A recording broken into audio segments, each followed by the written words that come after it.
James Palms here.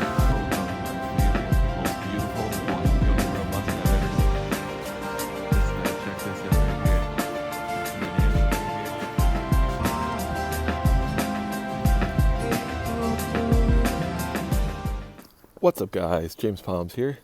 Today we're taking a quick look at a quick method for protecting a palm tree from freezing cold.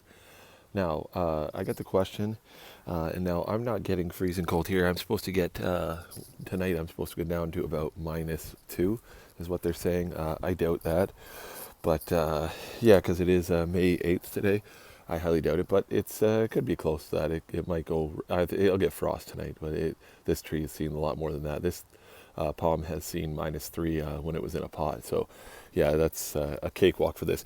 But I didn't do it for this palm. I did it just for the video. It only just took a couple of minutes, and I decided that this was a good video to make. This is more for people that are growing, I would say, like a zone 10 palm.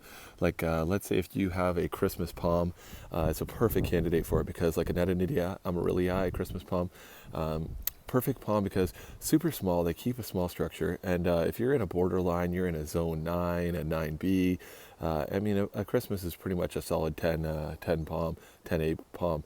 So a candidate like that, any sort of smaller palm that you would like to grow in an area where you can't grow it.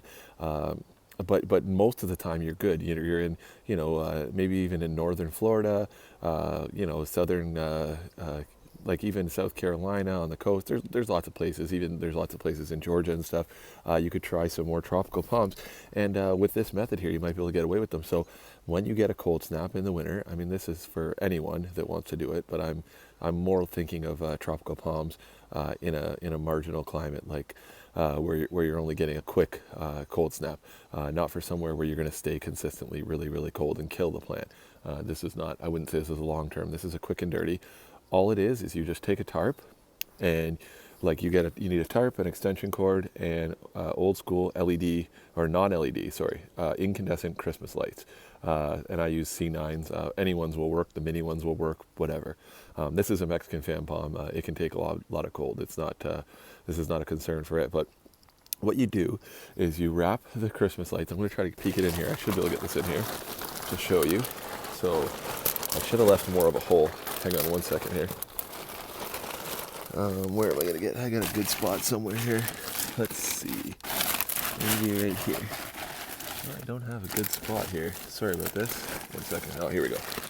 So, basically what you do is you wrap all the Christmas lights around the heart. Now, I just fired them on there pretty quick and dirty. So, wrap all the Christmas lights right around the heart of the palm, which is the center of the meristem, like where it's growing from, all the new leaves are coming. So, you could start them just below that on the trunk and then move them up to right around there. You don't want too many of the bulbs to touch the actual foliage or the spear of the palm or anything like that.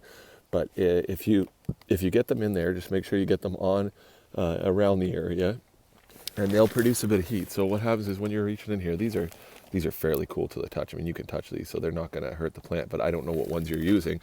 So either way, you put some of them on there. A lot of the bulbs are dead. That's why I got a couple. I got like 3 strings in there, just in case one of them blew out.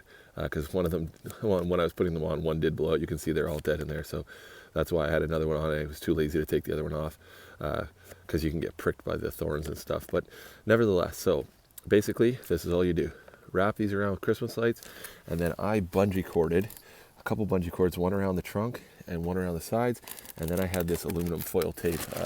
I do sheet metal for a living, so I have lots of this tape. I do residential HVAC, so I have lots of this tape. So I taped some of the areas where the flaps, sort of where wind might catch it and stuff, and I just kind of taped them down so that it'll stay together. So basically, that's all you have to do.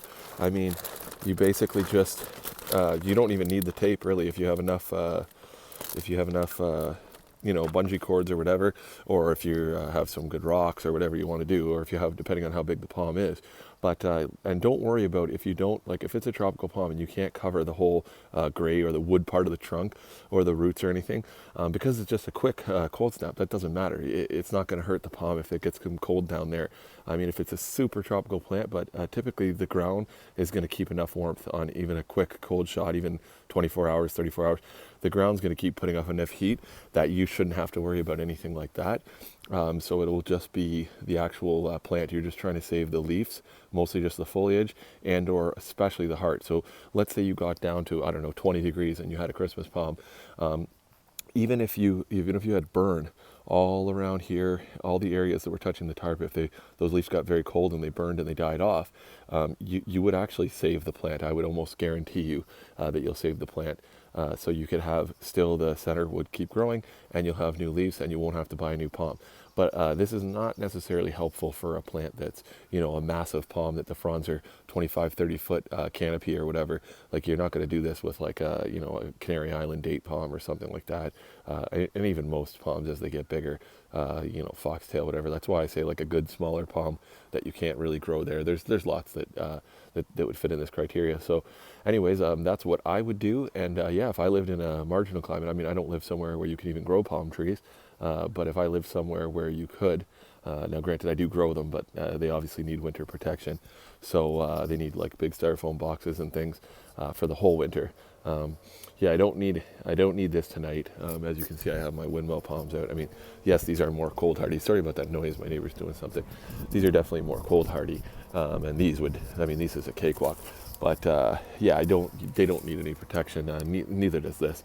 But nevertheless, I thought it'd be a cool video. I had some time and I thought I would make a video on what I would do, because I've often thought about that. If I had a zone that I was marginal and I was trying to push it to have cool palms, and you do this, maybe even if you had to do this for a month and just leave it on through the day, I would at least have a big ventilation section. Like if you thought you were going to get like a week, or even if it was like the whole month of January is going to be a little cold for the palm and you wanted to keep those on, I would just use just the bungee cords and pull it off during the day and put it back on at night if you want. If that's too much work, I would just like pull back the side of it and just have one side where it's really open, so you keep getting venting. Because if you're in a southern climate and you get that sun coming out through the day, you're going to heat that up way too much. It's going to be like humid and moist in there, and you're just going to ask for problems, and you might do more damage than good. But this will work for a quick cold night. So yeah, if you're all those people that are trying to do palms where you can't, keep that in mind and try it out. It should be wonderful to see, and then your neighbors will all be thinking you're crazy. But the next day, when you take off the cover and you have a beautiful looking palm and their little palms in the area are dead, you'll be able to laugh. So thanks for watching, guys. Like and subscribe for more tips and tricks on growing palms typically in cold climates. That's what I do. So thanks for watching, guys. Oh, one more thing, actually, you can even see I have Washingtonia robustas right here, which I'm not covering at all for tonight, and they're tiny. I mean, look at my finger. I just planted these this year. They're annuals, so they'll die at the end of the year, but they'll be big by the end of the year. So, yeah, just so you can see, I can even do an update tomorrow that they will not be hurt at all. So, and that's with a tiny palm. So for that one, it's a joke, but I thought it'd be cool to make the video. So thanks for watching, guys. Later. Sorry, so I wanted to include this in there. So I put a temperature sensor inside the palm, and I did this at night so we could see the difference, and so that you could see the palm lit up. So I put a temperature sensor inside the palm. Here is my local weather currently, +1, feels like -5. Inside there, +8 and climbing. That just went, it was at 7.8 when I brought it out here, and it's climbing. So with just those Christmas lights, that's a temperature sensor inside there, right inside the crown. So now your crown of your palm is at 8 degrees with just a tarp and lights, and outside temperature is +1.